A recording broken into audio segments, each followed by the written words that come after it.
बछड़े भी दूध पीना अरे सखी भूल जाते हैं। कन्हैया का बांसुरी बादल मनुष्य पशु पंछी वृक्ष सभी शांति से सुनते हैं। कन्हैया का बांसुरी बादल सभी पशु पंछी वृक्ष नदी नाले सारी सृष्टि बड़ी शांति से सुनते हैं। वृंदावन की वन्य सृष्टि दिव्य है। वृंदावन की वन सृष्टि दिव्य एवं भव्य है। जब कन्हैया बांसुरी बजाने लगता है तो पंछी भी शांत हो जाते हैं।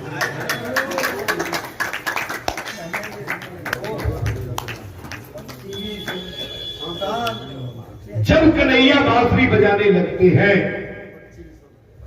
पंछी तक शांत हो जाते हैं।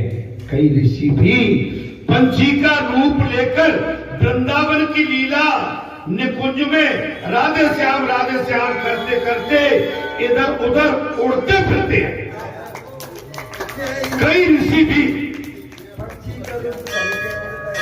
पंछी का रूप धारण करके उस उपवन में राधे श्याम करते हुए उड़ते फिरते। वे पंछी प्यास लगने पर भी राधे श्याम का जाप करते करते पानी पीने जाते और उनका गंगा के किनारे मोर रखकर ही आदत है कि शोभा भी मोर रहकर लाला की बात सुनते। पानी पीने तो जाते लेकिन वहां मोर रह के बात सुनते।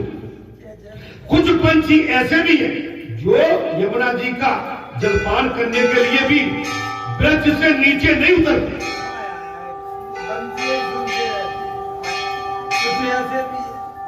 कुछ ऐसे भी जीव है यमुना जी के किनारे जो वृक्ष है वृक्षों के ऊपर बैठे हैं। प्यास तो लग रही है लेकिन पानी पीने यमुना जी के निकट नहीं आते और ऊपर ही बैठे रहे, उतरते नहीं है। जलपान करने जाने से कृष्ण से ब्रह जो होगा। अगर पानी पी लेंगे तो हमारे भगवान की बांसुरी का बादल हमारे कानों से छूट। समझ में आ रही है कहीं? अरे कहां लगे, भाग। इतनी सुंदर कथा सुनने के बाद अगर हम नहीं संभले तो समझ लेना कि कोई बहुत बड़ा पाप नाश हमारे ऊपर छा जाए। जो हमारा मन राम कथा में लगने नहीं देगा। वृंदावन के पंछी सामान्य पंछी नहीं है। भगवान सुखदेव ने कहा राजन वृंदावन के पंछी सामान्य पंछी नहीं है, वो पूर्व जन्म के संत और मुनि हैं। वो पूर्व जन्म के संत एवं मुनि है। अतः वे वृक्षों पर मोर रहकर भगवान की बंसी सुनकर आत्मा को आनंद देते। वो पंछी नहीं है, पूर्व जन्म के ऋषि मुनि है। वो मोर रहके वृक्षों पर बैठ के अपनी आत्मा को आनंद देते हैं। धन्य है इन पंछियों को। यशोदा आकर कहने लगी रोज कहती हूं फिर भी कन्हैया जूता पहनता ही नहीं। मैं रोज कहती हूं। माता यशोदा आ जाती है। कन्हैया नंगे पैर गौ चराने के लिए जाते हैं और कन्हैया को और संतों के सामने मैया ने उड़ाना दे दिया। मैं रोज कहती हूं जूता पहनता नहीं है। अरे सखी चिंता न करो, उसका एक मित्र उसके सर पर छाता रखकर चलता। एक सखी ने कह दिया भैया चिंता मत करो। उसका एक मित्र जो है उसके सर पर छाता लगाकर चलता। माता कौन है वो भैया वो मेघराज कन्हैया का मित्र है। बादल आसमान छाया करते थे। अतः जहां कन्हैया जाता है वह छाया कर देते हैं। जहाँ जहाँ कन्हैया जाते हैं वहाँ छाया करते हैं।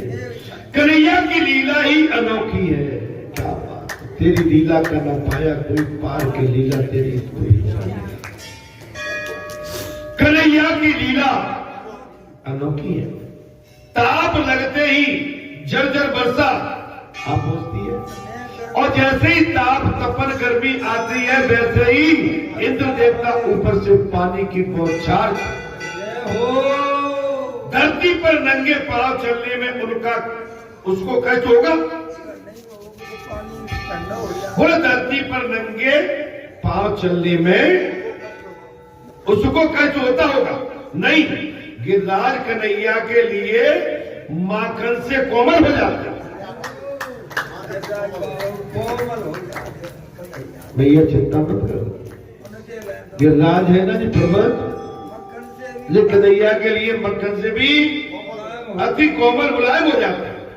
कन्हैया के चरण स्पर्श से गिरिराज की कठोरता चली गई। भगवान श्री कृष्ण के जहां पग पड़े इतना हार्ड कठोर जो गिरिराज जी का पर्वत था वो कोमल हो गया। गिरिराज सर्वश्रेष्ठ हरिदास है। भगवान को भक्त है सर्वश्रेष्ठ। गिरिराज सर्वश्रेष्ठ हरि के दास है। गाय को घास देता है गिरिराज, कन्हैया के साथ उसकी प्रिय गांव की भी सेवा करता है। गाय को घास देता है कौन? गिरिराज पर्वत। और कन्हैया के साथ गिरिराज भी गौ सेवा करता है। अतः वो कन्हैया को प्रिय है। ठाकुर जी की सेवा करने वाला वैष्णव है, किंतु गाय की और गरीबों की सेवा करने वाला महाराज महावैष्णव है।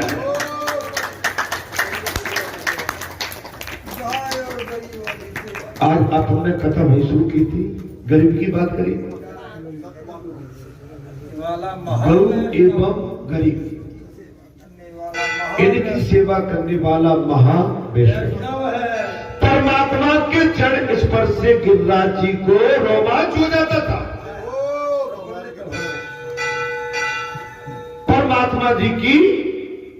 परमात्मा के चरण स्पर्श करने से गिरिराज जी को रोमांच हो जाता है। सो कहीं कहीं पर गड्ढे पड़ जाते, किंतु उन्हें पाठ देने का उपाय कन्हैया के पास है। उन्हें पाठ देने का उपाय कन्हैया के पास है। वो बांसुरी बजाने लगता है तो गिरिराज जी आनंद से झूमने लगते हैं और गड्ढे फट जाते हैं। कन्हैया बांसुरी बजाने लगते हैं तो गिरिराज जी क्या है, प्रफुल्लित हो जाते हैं। तो गिरिराज जी के शरीर में जो गड्ढे पड़ जाते हैं वो फिर से उस स्थिति में आकर भर जाते हैं। अरे सखी, कन्हैया तो कदम के वृक्ष पर चढ़कर वहां से गाय को पुकारता रहा। बंसी में से गाय का नाम लेकर पुकार रहा है। गंगा, गोदावरी, यमुना आदि गाय आनंद से दौड़ती चली आती है। देख तो सरी सकी, गाय उस वृक्ष को घेरकर आनंद ध्वनि कर रही है, मेरे लाला को निहार रही है।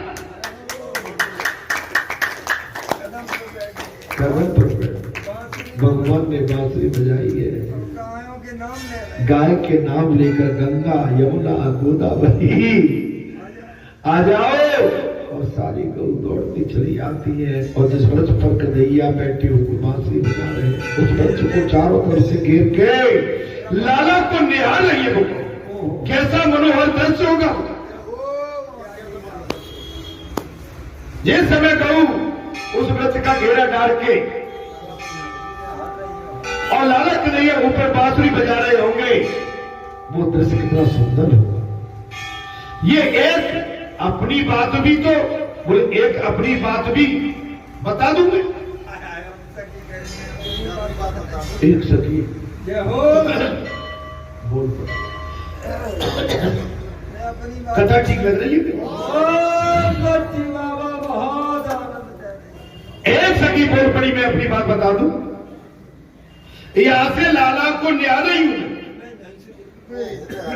कितनी दृष्टि हो बोले एरी सखी, लाला जिस कदम के वृक्ष पर बैठ के बांसुरी बजा रहा है उस दृश्य को मैं यहीं बैठ के न्या रही हूं।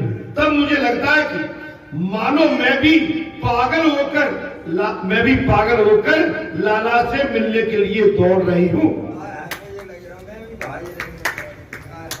अरे सखी, मुझे ऐसा लग रहा है लाला जिस कदम के वृक्ष पर बैठ के बांसुरी का वादन कर रहा है और सारी गौ झुंड बनाकर लाला को चारों तरफ से घेर कर खड़ी हुई है और बड़ी दृष्टि से लाला को निहार रही है। एक चीज मैं बताती हूँ सखी, मेरे मन में भी एक भाव आ रहा है। मैं इस समय उस दृश्य के दर्शन यहाँ बैठ के कर रही हूँ। मेरे मन में इतना लग रहा है कि मैं भी दौड़ती हुई कन्हैया के पास जा रही हूँ। जब लोक लज्जा का ध्यान आता है तब रास्ते में रुककर सोचती हूँ हाय राम। जब लोक लज्जा का ध्यान आता है तब मैं रास्ते में रुककर सोचती हूँ हाय राम, हाथ में कहीं से मैं कादुल की चली आई। जब मुझे लोक लज्जा का ध्यान आया कि मैं अपने घर परिवार को, ससुर को, सास को, दौरानी को, जितानी को कहां छोड़ के मैं कहां दौड़ के आई, ये गोपिकाएं स्त्री और पुरुष का भेद भूल जाएंगे। तब उन्हें रासलीला में प्रवेश मिलेगा। स्त्री पुरुष का बांध छूट जाएगा, तब रासलीला में आनंद आएगा। तब आनंद। जब तक मैं स्त्री पुरुष हूं, मैं इनके साथ धाम नहीं करूंगी, रास नहीं करूंगी, ध्यान नहीं आएगा। भगवान शंकर आए कि नहीं आए? रास में आए, गोपी बन के आ गया। उत्सुकता होना चाहिए, अंदर से आनंद की अनुभूति, आनंद से भाव का गुब्बार फूटता है। तो भगवान तुम्हारे लिए मिलने के लिए खड़े होकर तुम्हारा इंतजार करते हैं। तुम्हें अपनी बाहों में भर के, तुम्हें अपनी हृदयों से चपेट। उसी लोक लज्जा का देववास क्षीण हो जाता है।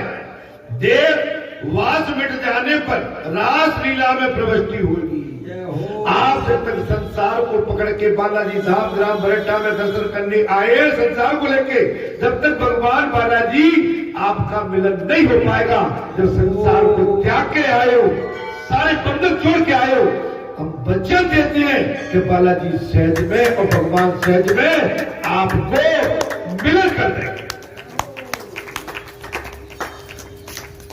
देववास के नष्ट होने पर गोपी भाव प्राप्त हो, तब गोपी भाव प्राप्त। ये गोपियां स्त्री और पुरुष का भेद भूल जाएंगी और उन्हें रासलीला में प्रवेश मिल जाएगा। जब श्री कृष्ण गौओं को बुलाते हैं उस समय नदियों को भ्रांति हो रही है। जब भगवान श्री कृष्ण गांव को बुलाते हैं, गोदावरी, गंगा, जमुना, त्रिवेणी, सरस्वती, उस समय नदियों को भी क्या हो रहा है महाराज? भ्रांति हो रही कि उनको बुलाया जा रहा है। वे बेचारी स्वयं तो जा नहीं सकती, तो महाराज तरंग रूपी हाथों में कमल पुष्प लेकर वेणुनाद की दिशा में बहकर भगवान का अभिनंदन करती हुई जड़ चेतन सभी बंसी नाद में मोहित हो। मुरली की मधुर धुनी से आज समस्त सृष्टि आनंद में। नदियों ने अपना लहरों का प्रभाव भगवान के चरणों में हिलोरे लेकर साक्षात महाराज प्रदान कर दिया। ये श्याम तेरी बांसुरी ने क्या सितम किया? अरे श्याम तेरी बांसुरी ने क्या सितम किया? तन का रहा ना हो, मेरे मन को भी हार लिया। तन का रहा होश, मेरे मन को भी हर लिया। ये श्याम तेरी बंसी ने क्या सितम किया? ब्रजनारी लोकलाज काम काज कर दिया ये श्याम। और महाराज नभ में चढ़े विमान खड़े, देवगण सुने और मुनियों का छूटा ध्यान, प्रेम भक्ति रस में डुबा दिया। ये श्याम तेरी बंसी ने क्या कर दिया। पशुओं ने तजी घास पूछ मौन हो गए, पशुओं ने तजी घास पूछ मौन हो रहे। यमुना का रुका नीर पवन स्थिर हो गए, पवन स्थिर हो गए। ऐसी बजाई बांसुरी सब लोग मगन हो गए, ऐसी बजाई बांसुरी सब लोग मगन हो गए। ब्रह्मानंद दरस दीजिए, अभी देर क्यों कर रहे हो। रे श्याम तेरी बंसी ने बड़े स्तर किए। ये गोपिकाएं के भजन गा रही है, कीर्तन कर रही है। नाद और ब्रह्मनाद, नाद और नाम ब्रह्म का मैं ऐसा होने पर रास लीला। जब आपकी नाभि और ईश्वर एक हो जाती है तो रास मंडल बनता है। बेड़ू गीत नाद ब्रह्म की उपासना है। बांसुरी क्या है? नाद ब्रह्म की उपासना है। नाम में नाम का लय हुआ बिना, नाम में नाम का लय हुए बिना नाद ब्रह्म हो नहीं पाता। नाद ब्रह्म गोपियां कितनी तन्मय हो रही, गोपियां अपनी सदगुण मन में हो रहा है। मेरुनाथ वे घर में रहते हुए भी सुन सकते हैं। जब दृश्य दर्शन और दृष्टा एक हो जाता तब आनंद आता है। जब दृश्य दर्शन और दृष्टा, कथा को ध्यान से सुनिए, जब दृश्य दर्शन और दृष्टा एक हो जाते हैं तब दर्शन में एकाग्रता और तन्मयता आती है और उसके बाद आनंद की अनुभूति हुई। ईश्वर तो रोज रोज बंसी बजाकर कथा में प्रसन्न आ गया। ईश्वर तो रोज रोज बंसी बजाकर जीव को अपनी ओर बुलाते रहते हैं, किंतु ये बादिर जीव सुनता नहीं। भगवान तो चाहते हैं हर जीव आए और आके भगवान की कथा सुने और भगवान के गुणगाथा गाए, लेकिन जीव घर से परिवार से बड़ी देर में सुनता है और बड़ी देर में निकलता है और बड़ी देर में समझ पाता है। वृंदावन की बातें और श्री कृष्ण की कथा में प्रसंग आ बोले, वृंदावन की बातें और श्री कृष्ण की कथा करते करते गोपियां अनायास समाधि में चली गई, समाधि में चली गई। कीड़ाओं के वर्णन करती है गोपियां श्री कृष्ण में हो गई। उनके हृदय में लीलाओं की स्मृति होती रहती है, उन्हें ध्यान धारणा आदि की जरूरत हुई नहीं पाती है। योगी जन नाक पकड़कर प्रणाम करके ब्रह्म दर्शन करने का व्रत करते हैं, फिर भी सफल नहीं होते। योगी जन नाक पकड़ के प्रणाम करके ब्रह्म दर्शन करने का प्रयत्न करते हैं, लेकिन इसके बाद भी सफल नहीं होते। किंतु वही ब्रह्म दर्शन गोपियों को अनायास हो जाते हैं। गोपियां योगिनियों से भी अधिक श्रेष्ठ है। वृंदावन की गोपिकाएं योगियों से भी श्रेष्ठ है, योगियों से भी श्रेष्ठ है। प्रयाम प्रतिहार ध्यान दाना से जो आनंद योगी को मिलता है, वही आनंद गोपियां अनायास पाती है। अर्थात योगियों सा कष्ट भी उन्हें सहना पड़ता है। सभी इंद्रियों को भक्ति रस का दान करती हुई गोपिकाएं श्री कृष्ण में तन्मय हो। अर्थात इस लीला में अनायास ही उनका निरोध हो पाता है। योगिनियां द्वारा कष्ट साध्य ब्रह्म नंद नाथ और गोपियों को अनायास ही मिल जाता है। बोलो सियापति राम